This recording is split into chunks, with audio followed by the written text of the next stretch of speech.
So guys, medyo malaki-laki na yung inakay, pwede na natin dukutin. Gusto ko sana silipin natin to, yung inakay na itong breeder na to. So ito yung ginamit natin na hen, dilute, tapos ayun yung barako, no. Ayun, ang laki na nung inakay nila, malaki na. Yan. So excited na akong dukutin yan. Sisilipin natin, sinusubuan niya guys, no, actually. Pero didistorbohin natin saglit itong mga kalapati na to, no? So yan. Yeah. So kailangan natin yung i-review kasi nag-hatch na rin yun nandito. So ilang araw na lang pwede na rin natin i-review yun nandito. Ito sa wakas, no, nakahatch siya. Siya yung naglimlim, no. Siya yung kaparis niya, no. So nakapag-hatch sila sa buhangin. So ibig sabihin guys, dati hindi nila kaya sa buhangin, no. Tinestingan ko sila sa buhangin, sa tela, sa mga sticks. Wala, lagi niyang binabasag. Ngayon guys, binalik natin sa buhangin. Tapos pang 5 barako na yan na pinaris ko sa kanya. Ngayon lang siya talaga nakapag-hatch, no. So meron na unang na-hatch dyan, pero sa sitter, namatay sa sitter, no. Yung sitter yung pinailimliman natin. Pero ngayon sila na yung naglimlim. So hindi ko muna didistorbohin to kasi medyo ito yung pinakahirap na hirap akong i-breed. Itong blue bar na yan, oh. Yan. So yan yung pinakahirap na hirap ako i-breed. Kaya hindi muna natin, hanggat hindi pa stable yung inakay, hindi muna natin sisilipin yan. So ito lang muna, no. So yun nandito. So kasi guys, kaya natin yun i-review kasi ililipat na natin yan dito. Malapit na to.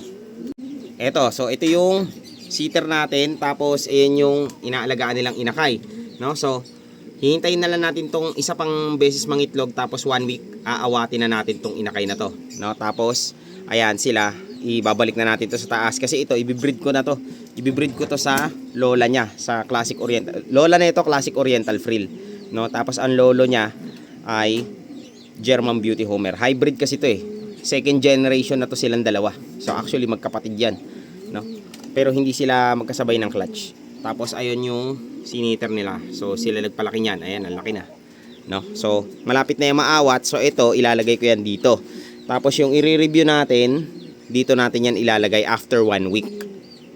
So ngayon pwede ko doon ilagay yung inakay, or pwede natin siyang ilagay dito yung solo. Ito tong solo na nandito. Ayan, oh.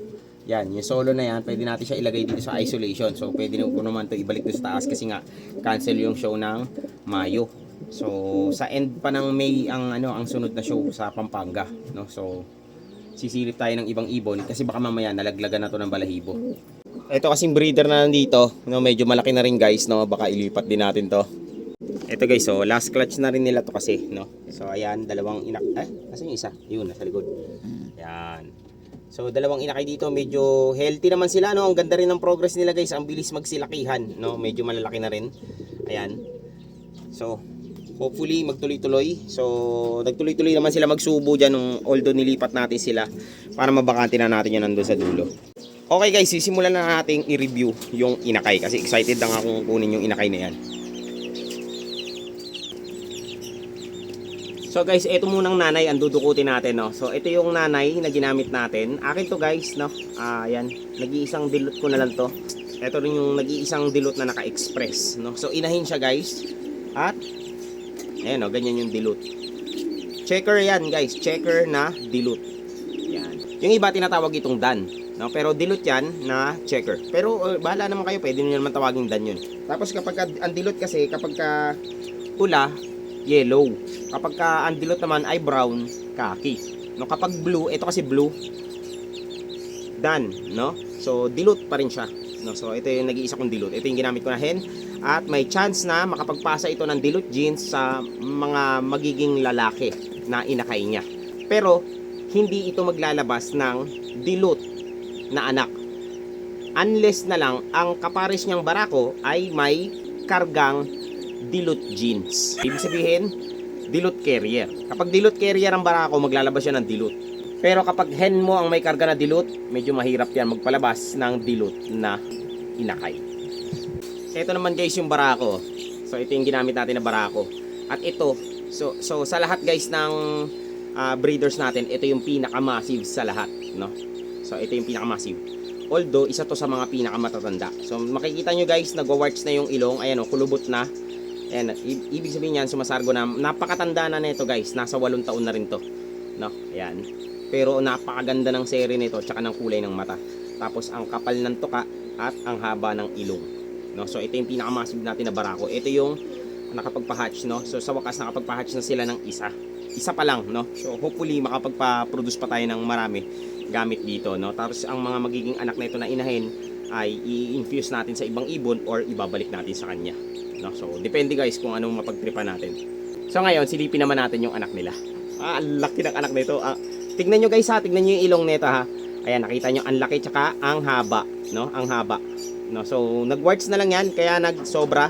So hindi na to pasok sa standard guys, lagpas na yung laki ng ilong niya, no? So ayan, lagpas na yan. Pero sa tingin ko nung bata-bata pa ito, napakaganda ng form ng ulo nito, no? So tignan natin yung anak, no? Anak ko, nakaka-excite talaga tignan yon.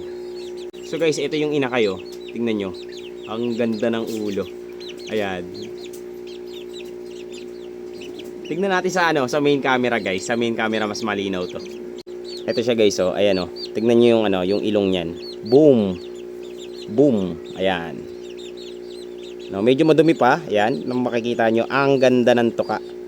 Guys, no. Ang kapal, mahaba. Ay, paling. Pagka ganyan guys, konting paling lang, hinihilot lang yan ng konti, no. Hilutin mo lang yan. Magiging pantay din yan. Ayan. Tapos kung makikita ninyo guys, yung ilong talaga ang pinaka gusto ko na feature niya ngayon. Ayan oh. So ang laki ng ulo. Laki ng ulo nitong inakay na to, no? Busog na busog siya. Ayan, so far yung gantong mga klase ng tuka, ayan, gustong-gusto ko yung ganyan, no. Ayan, medyo undershoot yan, no? So magpapantayan guys. Abangan nyo lang, magpapantayan. Hindi yan sobrang sobra kasi ang inahin natin ay maganda panlason sa tuka, sa build ng tuka, no, na hindi na natin kakailanganing tabasan. So ayan, ayan oh, hindi masyadong sobra yung laki ng tuka, no. Meron ako diyang undershoot dun sa taas, pero niyaan ko na yon. So hilot-hilutin lang natin ng konti yan guys para maging pantay, mabilis na lang yan. So ayan oh, kasi sinusubuan siya, busog na busog oh. Grabe, tignan nyo. Ayan oh, grabe. Ayan ang butchi niya simula dito. Ayan oh, halos kasing laki ng, ayan oh, butchi yan. Punong-puno guys, hindi yan hangin. Pagka kinakapa ko siya, laman talaga siya. Ano siya, crop milk at saka siguro yung mga grains na din, no. Ayan, kagandang inakay. Hindi ko alam kung anong kulay nito. So kulay itim yung nandyan sa niya, hindi pula. So hopefully maging kahit naman blue o pula, okay lang, no. Papantayin lang natin yan guys habang lumalaki siya, no. So ito siya, grabe yung ganda. So isusoli na natin ito guys, baka ma-stress, no, para masubuan pa siya lalo ng kanyang parents. So kailangan lang maging maingat tayo sa pag isusoli na natin siya, no, kasi mag-aggressive yung parents nito. So ayan, nakabantay na yung nanay tsaka yung tatay, no. So ipangsasangga natin yung kamay natin. Ay, mabait naman yung nanay, no. Okay naman. Ayan, balik na natin dyan. So ayan na siya. Ang laki na agad nung inakay, no. So ayan yung parents, no. So after 1 week guys, siguro 1 week na lang, no, ang hintayin natin. Tapos ililipat na natin itong breeders na to tsaka yung inakay. Para ito, yung ibabaw bakante na. Tapos ang maiiwan na lang, isa na lang. So ito nandito. Kapag tapos na ito guys, bago natin ito ilipat, siyempre i-review natin ito ng konti. Hindi ko nga alam kung dalawa na yung na-hatch dito, no? So silipin nga natin saglit. Ito kasi na medyo, minsan namamalo tong na to, yung breeders na to, yung barako. So titignan lang natin kung napisa yung dalawa. So yun sila, no? Ay, dalawa na guys, dalawa na. Oh. Matapakan. Huwag tatapakan ng baby. Dalawa na yung napisa. Ayan o. So dalawa na, ayan o. 1, 2. Okay, alis na tayo. Tama na. So okay. So yun guys, kaya minsan ayoko magsisilip ng mga day old, no. So dalawa na yung nag-hatch, no. So okay, nahihintayin na lang natin ng 2 weeks bago natin ilipat. 11 days guys, no, or 12 days or 4, basta 11 days hanggang 2 weeks saka natin ililipat para siguradong yung inakay survive na. Ito kasi nandito sa baba. Silipin na nga lang natin to nandito sa baba. Ang ganda ng development ng inakay dito sa baba. Ayan o, medyo nga lang talaga tong parents. So dapat pala gupitan ko to ng kuko. Kasi ayan o, apak siya ng apak doon. Tapos inaapakan niya yung inakay niya. So dudukutin natin saglit. Ang sisigla ng inakay nilang dalawa guys, no. So isa-isa lang. Ito yung tatay, tapos ayun yung nanay. Napakalusog na itong nitong parents. At ang lulusog din ng dalawang inakay. So guys, kulay pula. Ayan o, tignan nyo, kulay pula. So kulay pula siya. Sa kabila, kulay pula din. Akala ko blue to. Kulay pula yung isa, ito. So, hindi ko alam kung recessive red ang kakalabasan nito, pero kulay pula siya, ayan oh. Ang likot eh. Mailap to pagka ano, ayan oh. Ito yung tingin ko barako guys, ang laki. Ang laki. No? So, iyan natin sa ano. Walang masyadong laman yung ano. Walang masyadong laman yung ano niya, butchi. Ayan oh. Hindi puno, walang laman yung butchi, gutom. Gutom yung inakay guys. Kaya pala ang payat niya, ayan oh, mapula. Kaya pala ang payat guys, ayan mapula to. So, walang laman yung butchi nito. So, hindi ko alam kung bakit ganun. Hindi siya sinusubuan. Hindi ka sinusubuan ng parents mo, guy. Ha? Ililipat natin ng kulungan ulit yung parents nito. Ililipat natin sila ng kulungan. No? Para kailangan masubuan sila eh. Itong isa guys, may laman pero konti lang. Ayan o. So, ito yung tingin ko babae. Yung isa walang laman. Walang laman yung butchi niya. So, ito pied. Yung isa mapula. Ito, baka hindi siya maging pied pa naman. Ako, sayang. No? So, kailangan natin gawa ng paraan yun na maging okay siya. So, ayan, makikita nyo guys, maputi. Pero, anak ko, ang ganda ng ano nito ng ulo. Ayan o. So, kailangan maging okay itong dalawan to. Ito, tsaka yun nandun. So, kailangan maging okay sila. So, ayan. So, titignan nyo guys. Mukhang maayos naman, no? Ang ganda ng ulo nito. Kailangan lumaki ito na maayos, no? So, gagawa natin ng paraan, ililipat natin. Palagay ko yung barako hindi nagsusubo eh. So, subukan natin silang ilipat dito, no? Tapos ito, ilipat natin dito na lang, no? Ito kasi malaki naman na yung inakay nila, no? Pwede na siguro natin 'tong ilipat dito sa ano, sa isolation. Ay naku. So ngayon ko lang napansin guys, sayang. Baka mabansot yung inakay. Hindi guys, wala tayong mapaglilipatan, no? So, ang gagawin natin, susubukan natin yung inakay. Pero ang isusubo ko multigrains lang. So, ganun na lang gagawin natin, no? Subukan ko muna saglit. Hindi ko na i-video guys. So, yun guys, sinubukan ko na, no? Ayan, medyo mas malaki na yung butchi niya. So, yung isa din, ganun din. Yung isa talaga walang subo. Guys, hindi ko alam. Baka, ang palagi ko ito hindi nagsusubo eh. Itong barako eh. Kasi nakita ko tong inahin, nagsusubo naman to. Nauubos naman nila lagi yung patoka. 2 takal yan dito eh. Pang-4 na ibon yung ano nila eh. Patoka nila eh.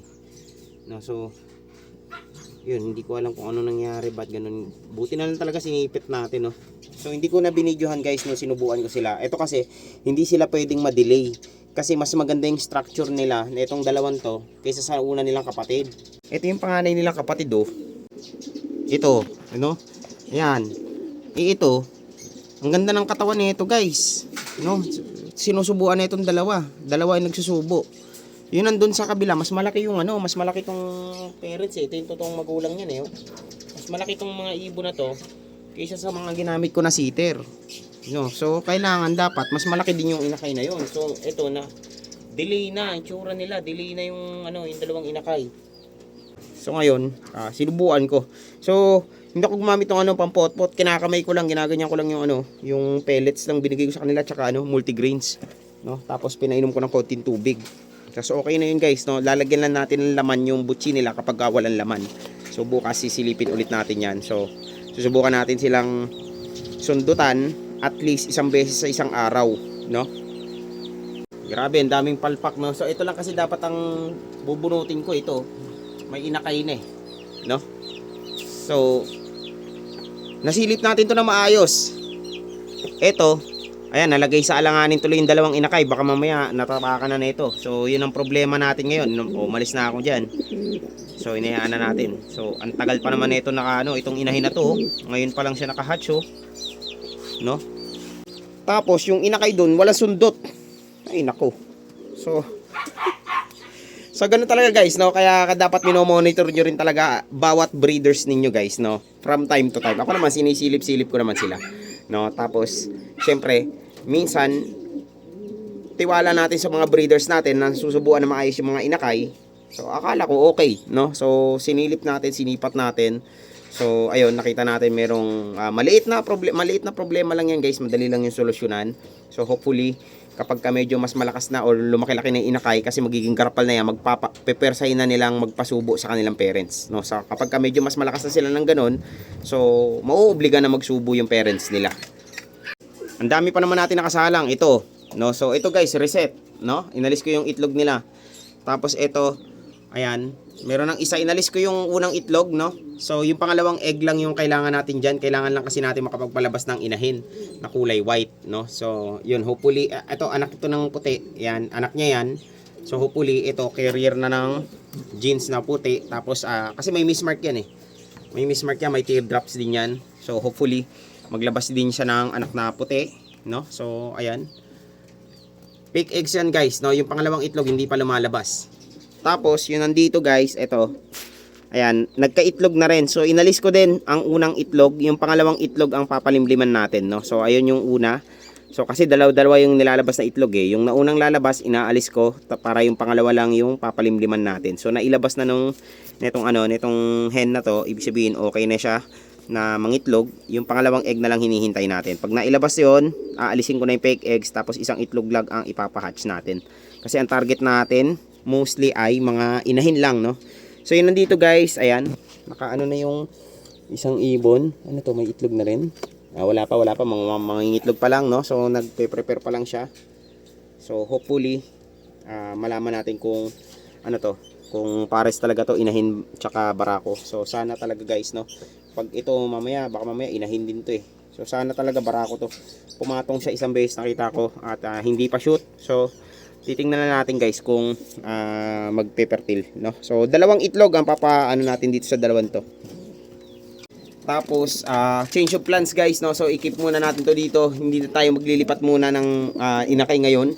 Siguro after 1 week pa. Siguro next week na Thursday, no? Thursday siguro tayo maglilipat para medyo malawak-lawak yung malaki-laki yung time frame natin. So, ganun lang ginagawa ko. Kasi, minamadali ko na rin maayos yun nandito kasi yung mga sisiw natin na manok, itong mga sisiw na manok, malalaki na. Ayan o. So, ngayon kailangan nila ng mas malaking enclosure. So, gagawa natin kasi ng ang gagawin ko na pang hardening na ng mga stag, ng mga bull stag, no, para sa kanila. Tapos doon muna sila sama-sama bago natin paghihiwalay-hiwalayin. Kasi gagawa tayo ng 6 na hardening cage at dito ko yun ilalagay, no. So, kaya itong mga breeders dito kailangan natin maalis kaagad. So, yun lang guys, no. So, siguro isang clutch pa nito. Tapos saka natin paghihiwalayin. Tapos itong barako, ipapares natin siya sa anak niya. Tapos ayong inahin na yun, papares din natin siya sa anak niya na lalaki. Kapag nakapagpalabas sila ng anak na lalaki at saka nakapagpalabas ng babae, no? So, ibabalik natin sa nanay, ibabalik din natin sa tatay. Tapos yung mga magiging anak nun, yung magiging anak nung nito, ibabalik ulit natin dito. No, basta ang gulo niyan, no? So, i-explain ko lang sa inyo pagkatapos, no? Kasi ang gustuhin natin ay mapalakas natin makuha natin yung ganito kalakas na structure, ganyan kalakas na structure. Kailangan maipasa natin sa bagong generation. Kasi matanda na to guys. So, hindi ko alam kung makakailang ilang taon pa buhay nito, no? So, yun na yun. Finish. Yeah.